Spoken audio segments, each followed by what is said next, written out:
May mga snowflakes kanina. Alay, nawala na. Nawala na. Sayang. Anyway, lalabas tayo. Baka bumagsak siya mamaya. Di eksakto na sa labas tayo. Ano bang almasal mo dyan? Wow. Siya po, ano ngayon? Holiday. Yasumi ka, no? Yasumi, rest holiday. Nasunog na naman. Tapos, wow, para magtitinda siya ng gulay. Siyempre, ang aking ginawang, ito yung sarili kong olive oil. Nagko-coffee ka lagi? Hindi. Hira ako mag-coffee. Ito yung binibili namin tinapay dito, wheat bread. Yun. Marami rin vegetable. Bumili ako saging kahapon, bumili rin siya, nagdoble tuloy.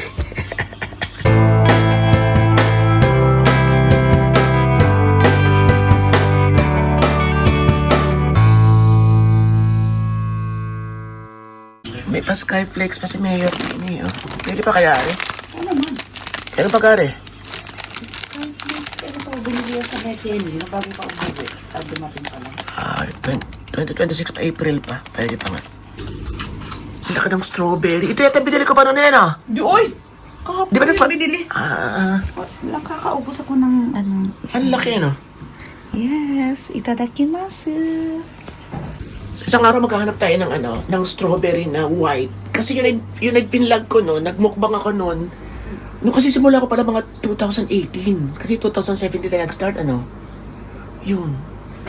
Eh, syempre, kung carry pa yung price ngayon, siguro naman mga lang yan. Mga 1,500 yen. Yun, carry. So, tatry natin maghahanap tayo. Kung wala, di kahit yung ganong kalalaki rin na strawberry. Okay, parang na-miss ko lang sila. Hindi ako bili sa strawberry, pero basta, parang na-miss ko lang. Actually, nung isang araw may nakita na ako, pero ang katangahan ko, hindi pa rin ako bumili. Sabi ko, babalikan ko na lang. Parang kasya lang yata yung dala kong pera. Pagbalik ko, wala na.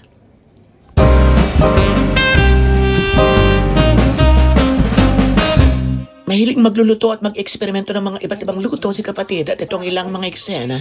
Medyo nakulo-kulo, kailangan. Pakuloy natin. Nagdala si Cho ng 5 sa kanyang pinakamalapit na kalaban na si Pavit ng Kapol Reserve ng Thailand. Ang Philippine Golf Championship ay isa ring milestone para sa Pilipinas sa pagkatibok Asian Tour Kick-Off Tournament na dinala dito sa bansa dahil sa suporta ng Philippine Sports Commission o PSC at National Golf Association of the Philippines. Ayon kay PSC Chairman Patrick Gregorio, ang pagtagumpay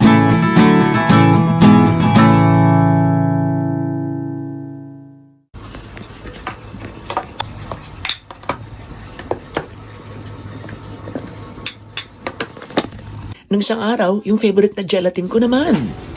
Saan gagawa siya ng gelatin? At saka ano baga? Yan. Yung isa, lalagyan ko ng sagot. Guys, look. Alive ka eh. Ay, sinigang. Lang lang. Isda. Kaya din sila sa baon nila. Para bukas ng umaga, iinitin na lang nila sa kanilang mga trabaho. Eto si Hapon, lagi meron ito. Sa isang araw, challenge tayo. Nato. Ew. Nagugusan tayong tinapay na wheat bread and rice. Parang gano'n yata. Sarap. Sana pag init.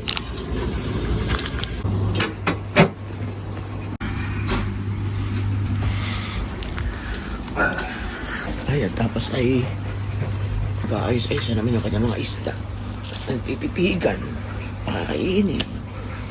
Pag linggo, overhaul, super linis yan. And then, gabi-gabi, pagkakarating niyan, pinapatuka niya. Pinapakain.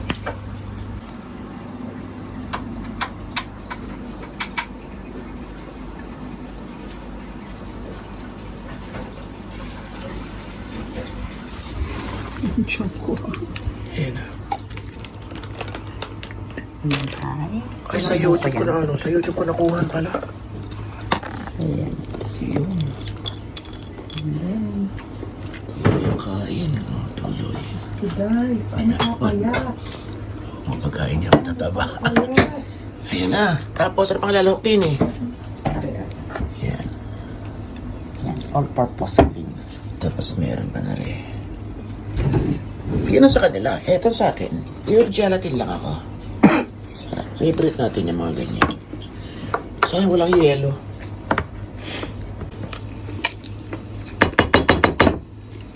Bakit hindi siya malabnaw? Hindi katulad sa atin. Uy, ang sarap nito ay. And then, this one. Okay, so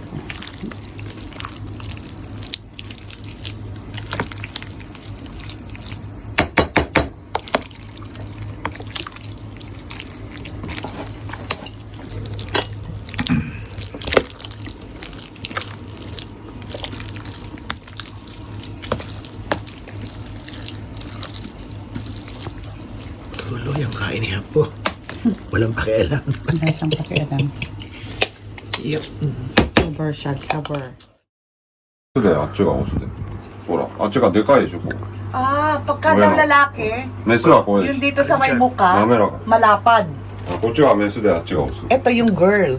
Ano sa lalaki? Nasa... Yun yung lalaki. Ah, malapad ang mukha nun sa lalaki. Parang pareho Oo, lalaki. oo, parang lalaki. でも世話は Ayun ang karibal niya. Ito. Ito. May karibal yan. Ito. Hindi, dalawa pa yan yung isa. Oh. Hindi, ito yung karibal niya. Magkakasama sila dyan dati.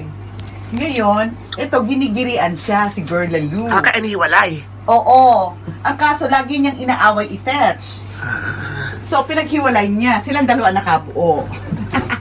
Di ba may ayan story? po, ano, May meron na love po story. siyang 3 anak. Ayun. Yung 3 sama-sama, yun. Kaliliit. Marami raw yan na kinakain daw. Oo, mga 20, Kinakain 30 daw. yan. Yung mga anak. Kinain daw ng mga yan. So, buti hindi na kinakain yung 3. Ang liit ng isa. Super. 20匹 Super Mga liit. 20 siguro yun. Super liit yung isa. Tapos, kinakain din siguro nila pag nabubuto. Yan, ang kanyang aquarium. Ang dami. Mahirap man siyang mag-tour o lumabas ng bansa kasi hindi niya pwede あ iwanan 今焼い ito. たのかじゃあ食べちゃうよ冷たくなっちゃって Saan もう maliliit? Nasaan ang kakit ang maliit? Yun. Ang isa, yun. Kaliit yun. Lalaro. Iyasay mo tabi, no? Meron ko. Pilipino, ano, super, super iyasay. うん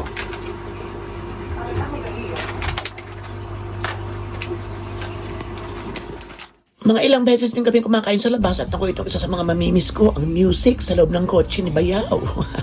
Lagi na lang parang may rakrakan.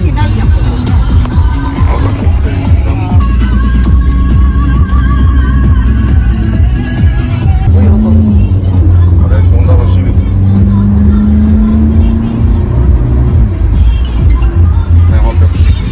Ayan, may yelo pa. Ang kapal, oh. Ang kapal. パサパサだよ Ne? パサパサ Pasak-pasak. Ayan, oh. Ano pasak-pasak? Ayan. Madaling maganyan. Okay, so nag-aaya sila na mag-ramen. Eksakto at pagkain, no? Any food. Kaya so nandito mag-dinner. Eksakto at malamig. So, sabayin ako kay Bayaw pag uwi. Si kapatid ay didiretso sa kanyang amis sa kanyang racket.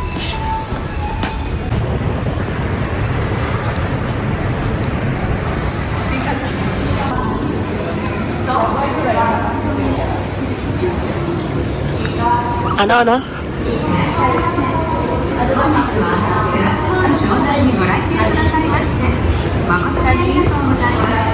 Rice?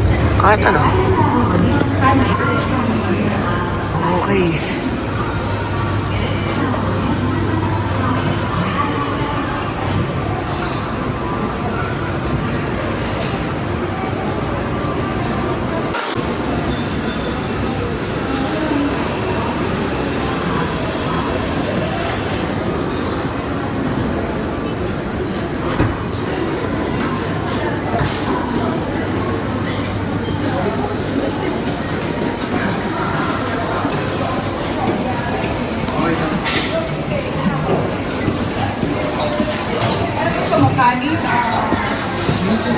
Hanap mo na.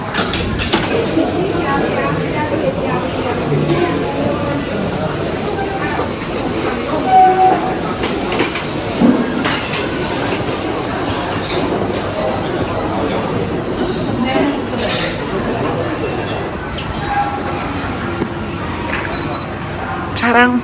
So, eto yung nagustuhan ko. Siyempre, sashimi lover tayo. Uy.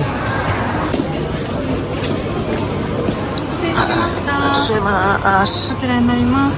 ありがとうございます。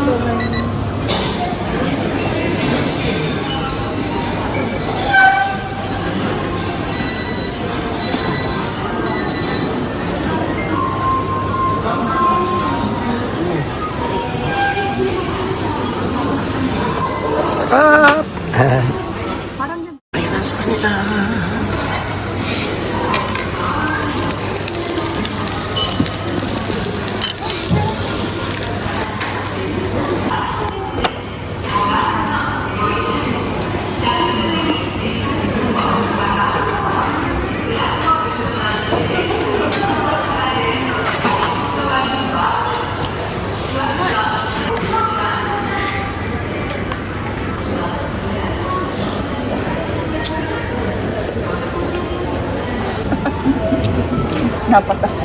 Napalapat yung kanyang ano dito, mainit po.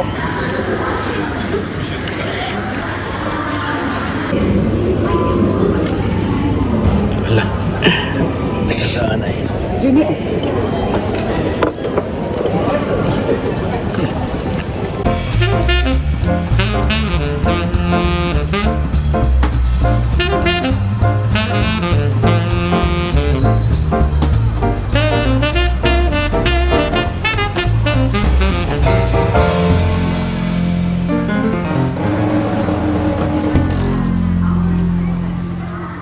alin sa'yo? I say, Ito sa akin. Kain tatlo. Yay! Yay! Pas-pas. Picture. Paraan blueberry, raspberry. Wala mo ng diet. Ano na? Bukas uli ang diet na.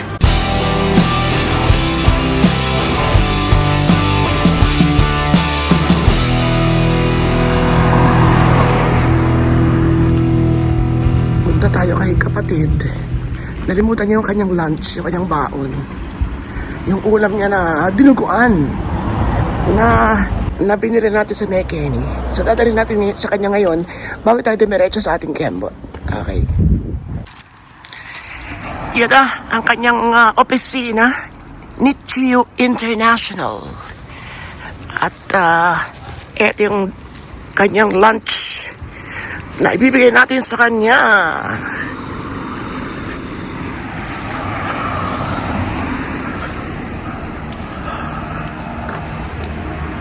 Sa labas na raw siya. Sa labas na raw. Ayun. Ang iyo dinuga. Kutsara lang pala. Toso. Kutsara lang pala yung nabibig. Hayop. Rice and saging. Okay. Hindi na ako bumalik. Anong baon mo? Kanin, saging, at saka ito. Saka dinuguan. Hindi ka nagprito ng putida? Hindi na. Okay. Kita mo sa akin yun ba? May arigato. Bye. Arigato gozaimasu. Bye. Karimashita. So. Arigato. Arigato, ne? Yes. Hi.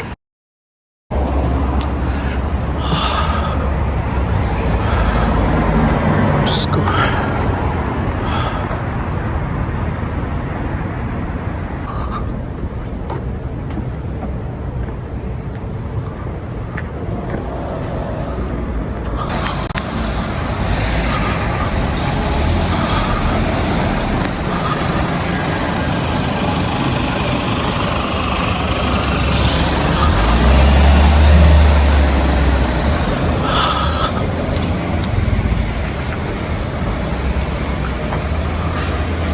Ito yung mga omisena kung saan maraming Pilipina. Ang kapatid ko dito rin sa isa rito. Nagpa-part-time sila. Or maraket ng extra. Para syempre makatulong sa pamilya at makaipon para sa kanilang sarili. Mabili ang gusto. Hindi man lahat ng bisa nagbibigay. So yun, Lucky, dun yung kaibigan namin. And then Happy, yung isa pa namin kaibigan si Mary yata dito. Ewan ko lang yung isang yun. And then dito sa baba, dyan si kapatid, dito. So naglalakad siya sa morning papunta sa kanyang trabaho. And then minsan diretso na siya dyan, ng mga 7. Minsan umuuwi pag yaso may kinabukasan or break or pahinga. And then usually sa gabi, inihahatid, sinusundo siya. Mga bandang 11 ni Suichi. And then naglalakad din siya sa hapon. Parang exercise na nga, diba? Kaya siguro masigla pa rin siya sa kanyang age. Tapos ay pag eksaktuhan yung kanilang time ng uwi ni hapon at saka siya, minsan sinusundo na siya. O kalimitan sinusundo na rin siya ng kotse. Ganun. So dito ako nagtagal sa Shonanday. Dito talaga ako unang tumira. Simula pa nung nag-tourist ako noong 2010 hanggang sa bumukod na ako at nagkaroon ng sarili sa Fujisawan mga 2017. Pero mga 2013 pa lang, 14 ay hindi na ako sumama sa kanya because malayo sa Fujisawa. Tapos sa mga area malapit doon. So doon ako nag-stay. And then na-invite ako ng kaibigan ko si Ay na wala na ngayon. Nasa kanya muna. So inabot din ako doon ng mga 1 year and a half. Yun, mga ganun. Nung kaya ko nang mag-solo ng umupa, noong 2017, inaya niya ako sa kanila. Pero, yun nga, mas komportable ron, hindi naman masyadong mahal, malapit sa school, isa kanila malayo, kagaya na nakikita ninyo. So, yun, nag-independent ako. Hindi ako sumama sa kanya. Although, gusto niya na magsama na lang kami. Noon pa man. Okay. So, kita nyo to. Ito memorable because dito ko naiwan yung aking cellphone. Yan, 2012. Nagkasakit ako. So, nita lang ako sa hospital. 2011 yung tsunami, dumating ako noon as, yun na, may working visa na from Thailand. And then, siguro kung sa Pilipinas ako nang galing, nag-iba yung story ako.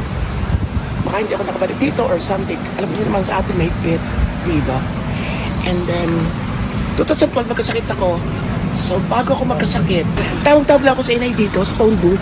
So, kahit may phone ako noon, tawag-tawag ako para lang extra charges. At least dito, yung coins lang. Naiwanan ko rito yung phone. Binalikan ko siya, after a day na, wala na. So, that's very rare na may naiwanan kang mawawala pa rin. Maybe, sa munisipyo or sa police station. Pero, syempre, ngayon hindi ako magaling maghapon, di lalo pa noon. So, hindi ko na siya pinalo up. Yun. That's why, maniwala kayo sa hindi na ako kumuha ng phone since then. 9 years tayong walang phone. So, bumili lang ako ng 2008. Itong 2020, na kinakailangan na ang mga QR codes. So, wala akong choice kundi bumili. Pero, kinaya ko. Naging propagology ako. Nakapasok ako ng mga part-time. Ayos ko yung aking visa. Every year ako nag-renew nun eh. Ano pa? Nakakuha ko ng part-time yun. Sabi ko na ba, nakakabili ako, nakakapag-bangko ako. Using my sister's number. Yun. Ibig sabihin, pwede na wala kang phone in one way or another. Yun. Kakayanin. Talagang kakayanin. Kung gustuhin or kung talaga kinakailangan. Diba? 9 years. So, nag-Facebook ako, yun nga lang. Bihira kasi magastos sa mga internet shops. So, yung sarang 3 hours ako doon, bago uwi, mga ganun. Pero kung may bahay na ako sarili, syempre nagpakabit na ako ng broadband, ng internet. Kasi wala namang ganun. Okay na, ikwento ko lang trivia. Tara na, sakay na tayo ng tren. Ikot-ikot tayo. Meron na lang tayong ilang araw dito sa Japan. Pag-usapan natin sa isang araw, kwento ng mga matatanda dito. At anong nararamdaman ko tungkol dito. Plus, iikot ko kayo dito sa Shonanday. Lalakaran natin ang kabuuan nito ng gabi. So, pag po kayo magkakakalas, lagi kayong kasama sa aking bawat kembot. Let's go!